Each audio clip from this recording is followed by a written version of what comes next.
Oke. Pertama selamat datang.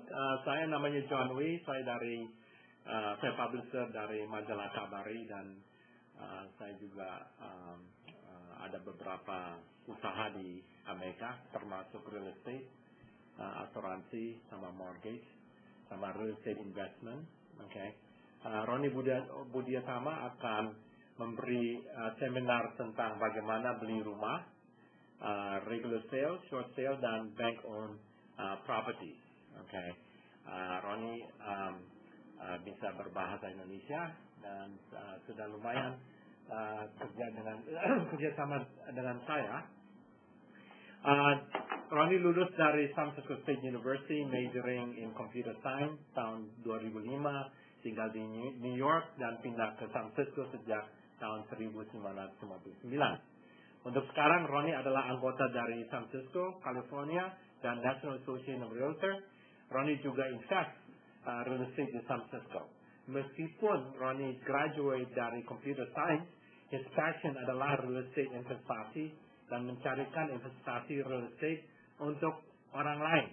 Prestasi ini adalah untuk memberikan informasi kepada audiens untuk investasi di Amerika. Dengan ini, saya juga mau kasih sedikit informasi kalau Anda mau lihat video Roni dengan saya. Ada satu icon di situ seperti video, hanya tinggal klik, Anda bisa lihat Roni dan muka saya. Oke? Dengan itu saya introduce Roni Budiatama untuk bicarakan tentang investasi di Amerika. Silakan, Roni. Oke, thank you Pak John. Selamat malam buat yang di Indonesia maupun yang di USA. Saya hari ini saya ada mau share tentang topik-topik yang sedang hot ya di real estate ini, seperti bagaimana cara beli rumah di Amerika Serikat. Seperti yang kita tahu, mungkin beli rumah di Amerika tidak sama seperti beli rumah di Indonesia. Ada step-step, ada langkah-langkah yang perlu kita kerjakan untuk persiapan. Jadi untuk beli rumahnya itu jadi smooth juga gitu. Saya pertama akan berikan apa yang akan kita cover untuk hari ini. Kita ada beberapa topik. Ada untuk membeli rumah yang kita katakan namanya regular sale.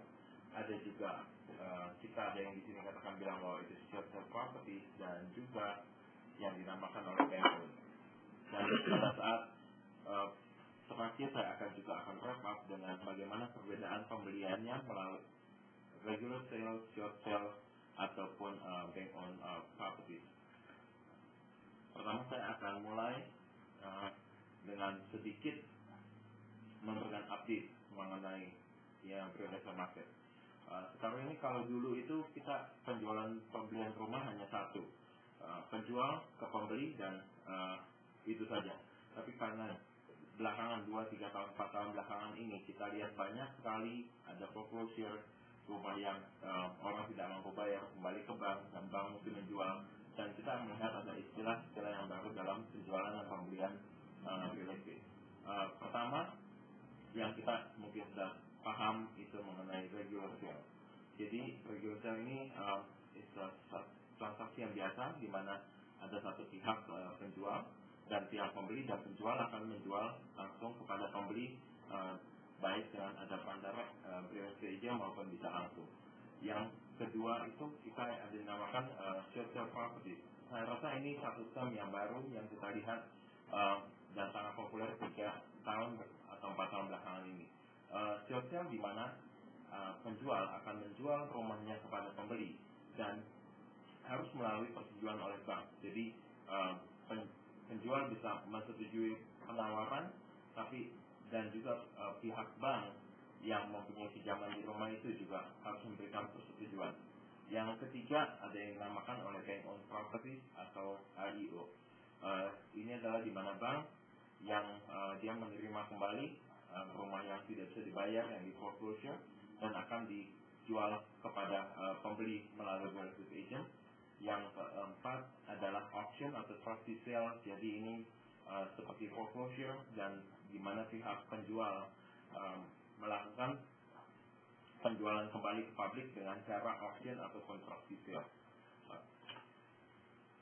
Yang pertama-tama kita akan bahas adalah bagaimana prosedur untuk pembelian rumah di Amerika dengan pembelian untuk regular sale properties.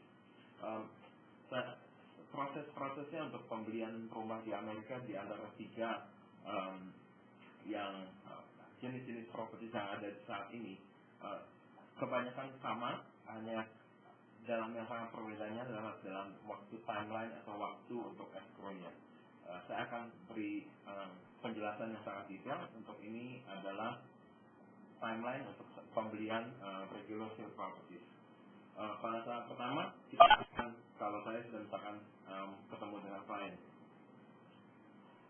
dan klien saya bilang, oke Roni, kita mau cari investasi untuk rumah. Pertama-tama saya akan duduk dengan klien saya. Kalau klien saya akan tanya apa yang menjadi kebutuhan dari pembeli, apa yang misalkan mereka mau. Oh, Roni, saya butuh rumah 2 kamar, 3 kamar karena saya punya anak, atau saya mau kamar mandi 2, mau rumah dekat sekolah.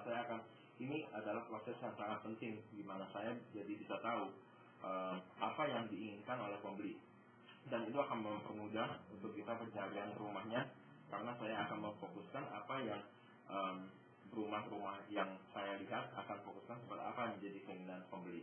Setelah itu kita juga akan discuss mengenai financial qualification. Tentu kita mau satu transaksi yang smooth dari mulai pertama sampai akhir, dan ini adalah tahap yang penting untuk kita mempersiapkan filenya. Kita akan go over mengenai financial qualification, dana yang dibutuhkan, kapan dananya akan dibutuhkan. Hal-hal ini akan pada saat penjualan atau pembelian rumah di Amerika, dan kita sangat mereka agent sangat konsisten dengan waktunya dan mereka sangat on time. Jadi kalau misalkan kita miss tanggalnya, sometimes pertama kali dengan bank own, kalau kita sampai miss tanggalnya, kadang-kadang mereka bisa kasih kita ultimatum dalam bentuk penalty, atau kadang-kadang juga mereka bisa bilang, well, kalian nggak performing, you're not performing as what the contract is, and mereka mungkin release kita dari kontrak. Tahap kedua ini adalah yang kita katakan loan qualification, atau untuk mendapatkan loan pre-approval. Loan pre-approval ini adalah surat di mana misalkan kita pergi ke satu bank, contohnya mungkin ke Wells Fargo Bank, saya akan meminta pembeli untuk pergi ke bank dan untuk mengisi aplikasi untuk namanya pre-approval loan. Jadi di mana pembeli ini akan menyerahkan data-data financial kepada pihak kita bilang mortgage banker, dan dia akan kalkulasi dengan kondisi finansial saat ini, apakah pembeli ini akan mendapatkan pinjaman untuk jumlah berapa dan untuk harga rumah yang seberapa. Ini sangat penting karena dengan ini kita tahu, pembeli ini akan bisa beli rumah sebagai contoh sampai 500.000, pinjaman 400.000, dan jadi kita tahu, dan kita tidak akan mencari properti yang lebih mahal karena kita tahu ini akan juga nanti kebanyakan mengecewakan kepada pembeli karena mereka tidak bisa mendapatkan loannya.